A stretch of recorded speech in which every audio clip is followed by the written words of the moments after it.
todo el mundo dice, bueno, ahora le vamos a vender a otros países. Y como decía el doctor Bedoya, pues eso no es tan fácil. Y no solamente de que uno tenga buen diálogo o diplomacia, el tema de la competitividad es cómo le estamos cargando la mochila a nuestras empresas, a las empresas colombianas. Compitamos con el mundo, bueno. ¿A cuántas empresas del mundo les quitan 35% de renta de impuestos? ¿Cuántas empresas del mundo, otros países, no cobran ICA?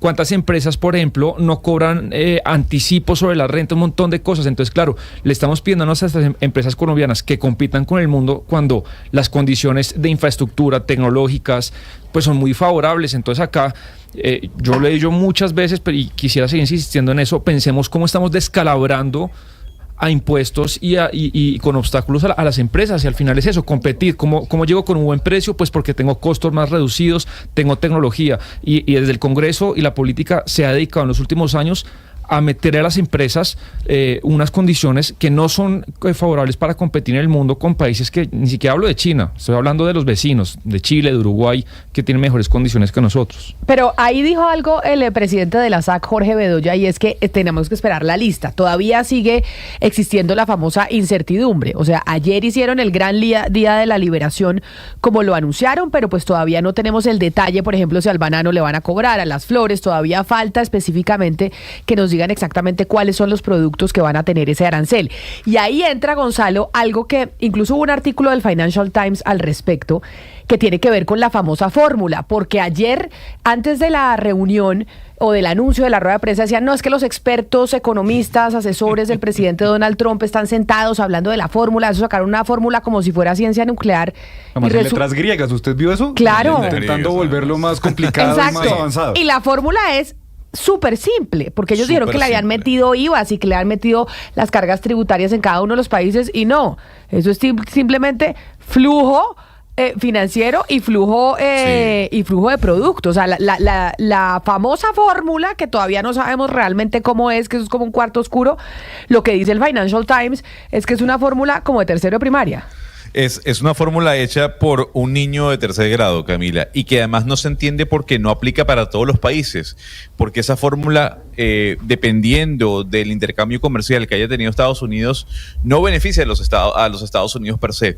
Entonces, digamos que hay países que han recibido un 10% de arancel que no están incluidos dentro de esa fórmula. Pero, por ejemplo, China, que es el gran, digamos, hermano comercial de los Estados Unidos, sí está involucrado dentro de esa fórmula. Sebastián, si yo le hago una pregunta, ¿qué es déficit? ¿Usted cómo le puede decir al oyente que nos escucha?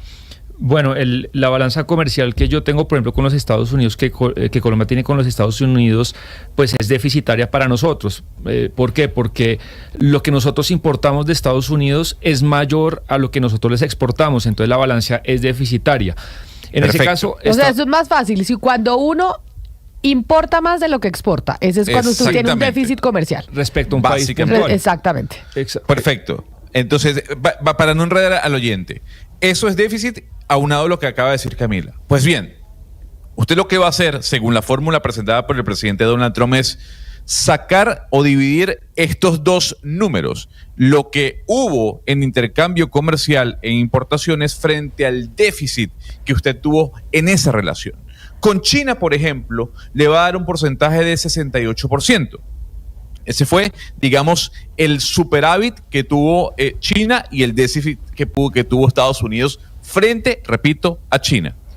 Y a ese número, a ese ratio, a ese porcentaje, usted lo divide en dos. Y listo. Porque además Gonzalo decía, es que no son recíprocos porque nosotros somos muy amables. Entonces, en vez de cobrarles el 68, les vamos a cobrar la mitad. Por eso es que le digo que es que esa fórmula es un cuarto oscuro, que nos dicen que es así muy técnica, pero realmente no sabemos ni cómo funciona también, esa fórmula. A mí lo que me parece más arbitrario es como ellos, recordemos las tablas que Trump mostró como si fuera Moisés, que bajó 2 tablas del monte Sinaí y le mostró al mundo estas tablas. En la parte izquierda está el arancel que según Trump los países del mundo le cobran a los Estados Unidos, pero no es el arancel nominal, es decir, el 5 y 10%, sino suman todo un montón de cosas y es lo que Estados Unidos o Trump llama el arancel efectivo. Entonces, ¿qué es lo que suma Trump?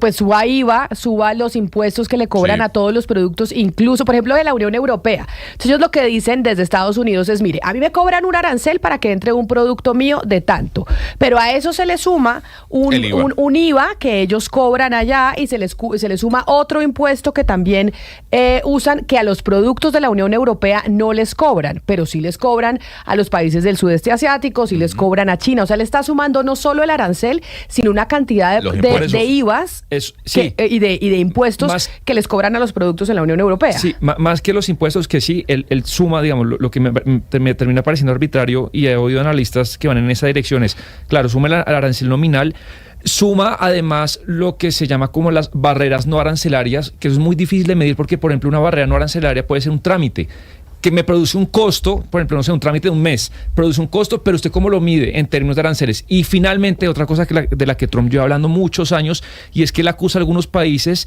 de hacer una manipulación monetaria, de devaluar artificialmente su moneda. Pero eso es lo que le está diciendo a China, y él no es el único que ha dicho. Claro. Y realmente a China le está diciendo, China, usted con su Banco Central ha manipulado su moneda, la ha bajado y ha hecho que sus productos sean mucho más baratos en comparación con los míos. Y de hecho, hoy en día lo que se está esperando, y es la gran pregunta, es qué tanto va a devaluar su moneda China para poder contrarrestar estas tarifas, porque podría devaluarla aún más. Sí, antes de esta rueda de prensa se había llegado a un cierto acuerdo. Entonces, finalmente, claro, ¿cómo se cuantifica la manipulación de la moneda respecto al dólar? En el caso de que pueda pasar, entonces al final el número que le da Trump es muy arbitrario y es muy difícil de medir. Entonces, y termino rápido, Lucas, por eso, el arancel real que Europa le cobra a Estados Unidos es 2.2% de los bienes, pero el que pone en la tabla es 39%, claro, porque se suma todo lo que estamos hablando. Pero es que ayer decía justamente eso, Camila, y es como no tuvimos en cuenta en este número no solamente las barreras arancelarias, es decir, usted le cobra valor agregado o algún otro impuesto, sino que tuvimos lo que decía Sebastián, las no monetarias. Entonces, por ejemplo, en el reporte con Colombia, eso es un reporte que ayer también lo mostró, aparte de las dos tablas que dice Sebastián, un reporte como de unas 1000 páginas que tenía ahí. En este reporte está lo que ha hecho el representante de comercio estadounidense. Por ejemplo, en el caso de Colombia, hay algunas barreras sanitarias que de pronto el INVIMA pone y que dice Estados Unidos que puede ser una barrera. Pero justamente cuando vamos a ver la fórmula que entrega el Departamento de Comercio, eso no aparece por ningún lado. Simplemente un déficit comercial, divide las importaciones y después dividen eso entre dos. Por eso le digo que la famosa fórmula que nos pusieron así como si fuera Copérnico, esto realmente es una fórmula de tercero de primaria. Pero Sebastián, una claridad, que China ha devaluado su moneda es una realidad, o sea, eso es un hecho. No es como que si pudiera hacerlo. En China han mantenido su moneda baja para poder ser más competitivos en el comercio internacional. Y eso es lo que además hoy estamos a la expectativa. ¿Qué va a pasar con China y su moneda? ¿La va a devaluar aún más? ¿La puede devaluar aún más? Para poder contrarrestar estas medidas que le impone Jennifer, los Estados Unidos, no solo a ellos, sino pues al resto del mundo, pero sin duda alguna con Asia, pues fueron los más fuertes. Los más duros, sí, fueron con Asia especialmente duros. Digamos que nuestra región se quedó con el 10% de aranceles, Camila, pero mire, el presidente Trump se queja mucho de este déficit comercial, pero leía hoy a una persona en el Financial Times también y decía, ¿y por qué el presidente se queja tanto de esto? ¿No será que Estados Unidos tiene más capacidad de consumo que de producción y por eso tiene que buscar en otros países lo que dentro de su país no puede producir? Y otra pregunta que surge a partir de eso, Camila, ¿van a ser capaces los norteamericanos, los estadounidenses, de producir todo aquello que no van a importar tan fácilmente? Es decir, ¿se van a dedicar a cultivar lo que puedan cultivar, sea mango, sea flores, o a producir estas manufacturas que importan desde otros países, cambiando un poco el espíritu productor de los Estados Unidos? ¿Van a abandonar entonces o va a quedar menos gente dedicada a la tecnología, a los avances científicos, etcétera, que ha sido su digamos, su espíritu en las últimas décadas. Y otra cosa que me parece muy importante, Camila, es que algunos expertos y sobre todo críticos con la política económica del presidente Trump dentro de Estados Unidos, básicamente lo que dicen es que esto es un impuesto regresivo. ¿Por qué? Porque con esos aranceles, la plata de esos aranceles que va a recibir Estados Unidos, lo que va a hacer Donald Trump es suplir o pagar esos impuestos que quiere cobrar a la renta en Estados Unidos, que fue una de sus promesas de campaña. Pero los que van a terminar pagando el precio de estas medidas son los trabajadores, que obviamente, si a una persona que gana $50,000 al año le cobran más por el café que compra en Walmart, que fue importado desde China, pues le cuesta más que una persona que se gane $200,000, $300,000, $400,000 al año, que a eso sí que les van a beneficiar con el corte de impuestos, ¿no? Mire, aquí lo que está pasando, y yo les quiero preguntar a ustedes que saben mucho más que yo, es cuando se entra en una guerra, pongámonos en un escenario de guerra de verdad, entre dos países, ¿cuáles son las industrias que más necesita una nación para poder ser autosuficiente y no depender del contrario? ¿Qué es lo que necesita? Cuando se entra en guerra, ¿qué es lo que se necesita? Uno, combustibles fósiles, ¿no? Petróleo. O sea, necesitamos petróleo. Claro. Dos, necesitamos, Gonzalo, acero, ¿no? También necesitamos acero cuando nos vamos al tema de la guerra. Necesitamos producción, por ejemplo, de automóviles en época de guerra. Necesitamos el tema de los materiales minerales raros, estos que se estaban negociando con Ucrania. Acá lo que está pasando es que Estados Unidos está utilizando una guerra comercial para prepararse en caso de una guerra militar. ¿Por qué? Porque Estados Unidos se dio cuenta que en caso de que eso llegase a suceder, pues es que depende completamente de China. Totalmente. Imagínese un escenario de guerra para los Estados Unidos en donde depende de la producción de acero de China, en donde depende de la producción de acero de otros países, en donde la producción de los vehículos está en manos de otros países. Ese es el punto importante que le puede salir bien a Trump o le puede salir mal. Esa es una apuesta que está haciendo. En caso de una guerra, aquí nosotros dependiendo de los chinos en todo sentido. Pero discúlpeme, Camila. Y no vamos a tener tiempo como la Unión Europea, que era lo que usted se quejaba, no vamos a tener tiempo, como le está pasando a la Unión Europea, de empezarse a preparar en caso de que a Putin le dé por empezar a invadir. Entonces usted dice, nos preparamos ya, y que nos va a doler, seguro nos va a doler, pero tenemos que nosotros empezar a ser autosuficientes en caso de un enfrentamiento, si este llegase a dar en un escenario bélico a nivel internacional. Pero fijándose en esa teoría que yo no la había escuchado y usted la trae de colación, que me parece muy interesante, tiene que ver con, bueno, cuál es el tiempo que Donald Trump espera si es que llega a pasar tener un conflicto bélico con algún país, en este caso. No es que espere, es que es prepararse. Es que usted siempre como nación y como potencia tiene que estar listo. Que era la crítica que usted le hace a Europa. Usted tiene que estar listo. Usted como nación y como potencia tiene que estar listo para la guerra. Perfecto, muy bien. ¿Y Estados Unidos está lista para la guerra el día de hoy? Es la pregunta. Hoy. Porque lo que está haciendo Donald Trump es pensar en un mediano o largo plazo, porque en corto plazo no va a ser así, Camila. Claro. Entonces, está diciendo nos tenemos que preparar ya. Perfecto. Entonces, Estados Unidos hoy está como Europa, va a una guerra con China y depende de China. Claro, pero como hoy no hay un escenario bélico, pero usted tiene que prepararse, es prepararse. Usted le dijo, la Unión Europea se quedó ahí dormida en los laureles y sabía que esto podía pasar.